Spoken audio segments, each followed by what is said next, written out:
अस्सलाम वालेकुम जी, welcome back to my channel. I hope you all are doing well and great. आज हम अपना टॉपिक 14 डिस्कस करेंगे, जिसमें हमने डिस्क्रिप्शन वर्सेस प्रिस्क्रिप्शन पढ़ना है। ठीक है, इनके दरमियान की जो कॉन्फ्लिक्ट्स हैं हम उनको जो है वो डिस्कस करेंगे। और उसके अलावा एक कॉन्सेप्ट है अप्लाइड लिंग्विस्टिक पर्सपेक्टिव। ठीक है, ये भी मैं आप लोगों को एक्सप्लेन करूँगी ताकि आप लोगों का कॉन्सेप्ट क्लियर हो सके। अगर तो हम डिस्क्रिप्टिव वर्सेस प्रिस्क्रिप्शन की बात करें तो इसका मेन कॉन्सेप्ट क्या है, आप लोगों ने काफ़ी दफ़ा ये वर्ड सुना होगा। अगर डिस्क्रिप्शन का कॉन्सेप्ट हम लैंग्वेज के लिहाज से देखें तो इसमें हम फोकस करते हैं कि लोग कैसे नेचुरली जो है वो लैंग्वेज को यूज़ करते हैं। ठीक है, अगर हम प्रेस्क्रिप्शन की बात करें तो ये इन्वॉल्व होता है रिकमेंडेशन में, लाइक स्पेसिफिक रूल्स हमें जो है वो रिकमेंड कर दिए जाते हैं फॉर करेक्ट लैंग्वेज यूज़। ठीक है, ये इसका मेन कॉन्सेप्ट था और आगे जो है वो इसी कॉन्सेप्ट को लेकर जो है वो हम ये सारा टॉपिक अपना कवर करेंगे। ठीक है, मेन कॉन्सेप्ट आप लोगों को पता चल गया है। अब आप लोगों के लिए जो है वो किसी किस्म की कन्फ्यूजन नहीं होगी, आपको क्लैरिफिकेशन मिल गई है। ठीक है, उसके अलावा अगर हम अप्लाइड लिंग्विस्टिक्स की बात करें तो ये आप लोगों ने पढ़ा है कि ये क्या होता है, ये यूज़ करना लिंग्विस्टिक थेरीज को एड्रेस करने के लिए real world language related issues. ठीक है, जो रियल वर्ल्ड में जो लैंग्वेज रिलेटेड इश्यूज होते हैं ये उन पर फोकस करता है। जैसे कि हमारे पास लैंग्वेज टीचिंग हो गया, ट्रांसलेशन हो गया, लैंग्वेज पॉलिसी, तो उससे रेलेवेंट जितने भी इश्यूज होते हैं तो ये हमारे पास अप्लाइड लिंग्विस्टिक्स का कॉन्सेप्ट है। आई होप सो कि आप लोगों के 3 कॉन्सेप्ट क्लियर हो गए होंगे। ठीक है, उसके अलावा यहाँ पर बताया गया है कि लिंग्विस्टिक्स जो हैं, पहले ये जो 2 टॉपिक्स हैं इनमें मैंने कुछ भी कवर नहीं किया, मैं आप लोगों को सिंपल वर्ड्स में इसका कॉन्सेप्ट बताऊंगी जो जो यहाँ एक्सप्लेन किया गया है। ठीक है, लिंग्विस्टिक्स जो हैं वो क्या करते हैं, वो डिस्क्रिप्टिव अप्रोच को जो है वो लैंग्वेज के लिए लेते हैं। ठीक है, ये एक्सप्लेन करने के लिए कि चीज़ें एक्चुअल में कैसी हैं। ठीक है, जब हम लैंग्वेज को डिस्क्रिप्टिवली स्टडी करते हैं, ठीक है, तो हम क्या करते हैं कि हम अनकॉन्शियस रूल्स जो हैं उसको भी एक्सप्लेन करने की कोशिश करते हैं। लोग जो है वो नॉर्मल कम्युनिकेशन में सेंटेंस बनाते हुए उन चीज़ों को कैसे देखते हैं, उन सब एस्पेक्ट्स को जो है वो हम डिटेल में बताने की कोशिश करते हैं। ठीक है, उसके अलावा नीचे बताया गया है कि जो स्कूल बुक अप्रोच होती है, जो स्कूल बुक अप्रोच है वो लैंग्वेज की, वो टिपिकली प्रिस्क्रिप्टिव होती है। ठीक है, it tries to tell you how you should speak and write. आप लोगों को पिछले टॉपिक में मैंने बताया है कि प्रिस्क्रिप्टिव क्या होता है कि you should follow this rule, कि आपको ये रूल जो फॉलो करना चाहिए।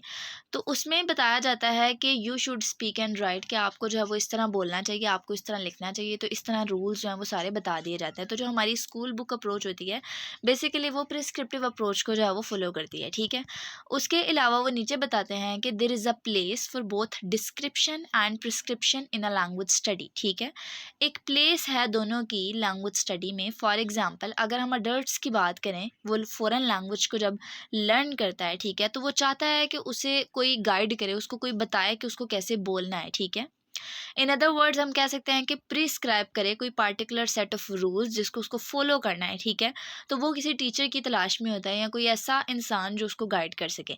अब यहाँ एक सवाल है कि how do teachers know what rules to prescribe, कि टीचर्स को कैसे पता होता है कि ये रूल प्रिस्क्राइब करना है और ये नहीं करना। तो ये भी एक तरह से एक पॉइंट है। ठीक है, तो ये 2 तरह के कॉन्सेप्ट है जिनके दरमियान एक तनाज़ा है, जो कि नीचे वो बताते हैं कि प्रिस्क्रिप्टिव डिस्क्रिप्टिव अप्रोचेज जो हैं वो एक तरह से इनमें हारमोनियस रिलेशनशिप है। ठीक है, लेकिन क्या होता है कि जो हमारे पास प्रिस्क्रिप्टिव विजिट्स जो हैं वो एक्यूज़ करते हैं डिस्क्रिप्टिव विजिट्स को ऑफ बीइंग अनार्चिस्ट। ठीक है, ये रूल्स से भागते हैं। ठीक है, एक तरह से इन्हें अफरा तफरी है। और अगर हम डिस्क्रिप्टिव विजिट्स की बात करें तो वो प्रिस्क्रिप्टिव विजिट्स जो हैं उनको कहते हैं कि ये बेखबर हैं इन रूल से, और ये बेखबर हैं कि चीज़ों को एक्सप्लेन कैसे करना है। तो ये एक तरह से काफ़ी बड़ा मसला है जो कि यहाँ डिस्कस किया गया है। आप लोगों ने इसको याद नहीं करना, जस्ट आप लोगों को एक कॉन्सेप्ट पता होना चाहिए। उसके अलावा बताते हैं ग्रामर टेक्स्ट बुक जो है वो यूज्ड करती हैं K-12 एजुकेशन ऑफन निगलेक्ट करती है द फाइंडिंग्स ऑफ लिंग्विस्टिक्स। ठीक है, उससे इनकार करती हैं और मोस्टली जो है वो ये प्रिस्क्रिप्टिविज्म की तरफ चलती हैं। और नीचे वो बताते हैं कि कॉन्फ्लिक्ट जो है बेसिकली ओरिजिनेट हुई है इन are differences in focus, focus में एक डिफरेंसेस जो है वहाँ से हुई है। फॉर एग्जांपल एक साइंटिफिक स्टडी है और एक वर्सेस टीचिंग है, लाइक एक में आपको एक्सप्लेन किया जाता है और एक में आपको जस्ट रूल्स बता दिए जाते हैं। ठीक है, तो यहाँ पर एक एग्जांपल है जिसको मैंने हाईलाइट नहीं किया, लेकिन वो बता रहे हैं एक हाई स्कूल फिज़िक्स टीचर है। ठीक है, तो वो यूनिवर्सिटी का एक प्रोफेसर है, उसकी किसी थेरी को जो है वो इनकार नहीं उसे कर सकता भले ही वो उससे जो है वो मुत्तफ़िक ना हो, लेकिन क्या है कि उसको वो फ़ॉलो करनी है, ठीक है। तो ये एक डिफ़रेंस बताया गया है कि इन चीज़ों के लिहाज से अगर देखा जाए तो इसमें प्रिस्क्रिप्टिविज़्म और डिस्क्रिप्टिविज़्म जो है, इन दोनों कॉन्सेप्ट में ये कोई रूल है ही नहीं और ये एग्ज़िस्ट ही नहीं कर रहा। नीचे वो बताते हैं कि एक रीज़न हो सकता है लैंग्वेज को अडॉप्ट करने का, कि लैंग्वेज जो है इससे हमारा एक जज्बाती, एक इमोशनल ताल्लुक हो सकता है, जो पैदाइश से ही है, हमारी एक शनाख्त को जो है वो लैंग्वेज तश्कील देती है, ठीक है। और ये हमारे एक गहरे इमोशन से जुड़ा हुआ है, ठीक है। मिसाल के तौर पर इमिग्रेंट स्टूडेंट की अगर हम बात करें, ठीक है, तो वो क्या करते हैं, वो मोस्टली अपनी जो एक नेटिव लैंग्वेज होती है ना, उससे उनको एक ज़ाती जो है वो एक लगाव होता है, उनकी शिनाख्त उससे जुड़ी होती है और उसे भूलते नहीं हैं, ठीक है। ये एक रीज़न हो सकता है लैंग्वेज का। बाकी आगे वो सारा लैंग्वेज का एक्सप्लेन कर रहे हैं कि लैंग्वेज जो है वो एक सिंबल ऑफ ग्रुप आइडेंटिटी है। Some people view language as the unifying force of America, कि ये अमेरिका की एक यूनिफाइंग फोर्स के तौर पर आई है, जबकि ये एक तरह से एक स्ट्रॉन्ग थ्रेड के तौर पर डिफरेंट सोसाइटीज़ को जो वो इकट्ठा करता है, ठीक है, उसका काम करता है। देन नीचे बताते हैं प्रोनाउंसमेंट। यहाँ पर जो मेन लाइनें मैंने हाईलाइट की हैं, जस्ट आप लोग उसके लिहाज से इसको कवर करें, इसमें कुछ भी ऐसा इंपॉर्टेंट नहीं है।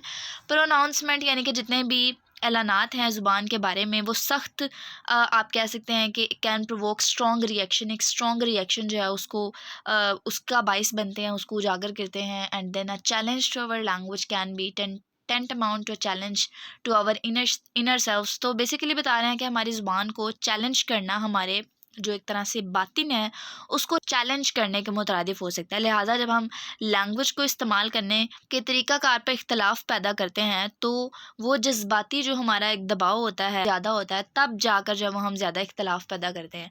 तो ये सारे रीज़न से इसमें जस्ट कॉन्फ्लिक्ट्स की बात की गई थी। प्रिस्क्रिप्टिव डिस्क्रिप्टिव कॉन्सेप्ट था, उनके दरमियान की एक तरह से एक जंग है जो बताई गई है। ऐसा याद करने वाला है इसमें, जस्ट कॉन्सेप्ट जो मैंने आपको बता दिया उसे याद रखें, उसे अपने वर्ड्स में लिखें, कोशिश करें कि अपने वर्ड्स में कवर करें, तो आप लोगों का ये लेक्चर इजीली कवर हो जाएगा। यहाँ पर हमारा लेसन 3 कंप्लीट होता है। आई होप सो कि आप लोगों को समझ आई होगी। अगर लेक्चर अच्छा लगा है तो लाइक करें, सब्सक्राइब नहीं किया तो कर लें, ताकि आपको आने वाली वीडियोस के नोटिफिकेशन मिल सकें। दुआओं में याद रखिएगा। अल्लाह हाफ़िज़।